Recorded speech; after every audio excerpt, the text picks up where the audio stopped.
আজি যোৰহাট বাসিন্দাসকলে কা বিচৰা নাই আমি কৈছোঁ প্ৰথম কেবিনেট মিটিঙত আমি কা আইন পাতিম চাহ জনগোষ্ঠীসকলে আজি তেওঁলোকৰ ৰাজনৈতিকভাৱে সবলীকৰণ দেখা পোৱা নাই আজি তেওঁলোকৰ এজন কেন্দ্ৰীয় মন্ত্ৰী আৰু এজন প্ৰাক্তন ৰাজ্য মন্ত্ৰী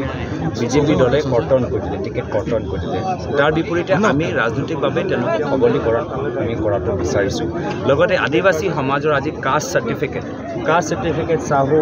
উৰিয়া মুণ্ডা তেওঁলোকে বিচাৰে আমি সেইখিনিও আমি কৰি আছোঁ আৰু চিকিৎসা এটা ডাঙৰ এটা সমস্যা আজি যোৰহাট মেডিকেল কলেজত গ'লে আপোনালোকে চিকিৎসা নাপায় সকলোৱে ডিব্ৰুগড় তেজপুৰ যাবলৈ লাগিব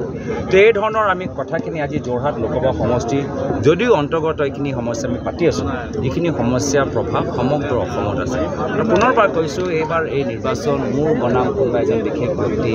বা আমাৰ দল বনাম কোনোবা এটা বিশেষ দল নহয় এইবাৰ অসমৰ নিৰ্বাচন অসম এটা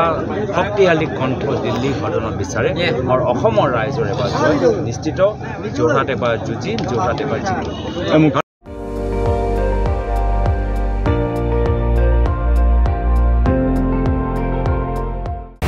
আপুনি চাই আছে ND24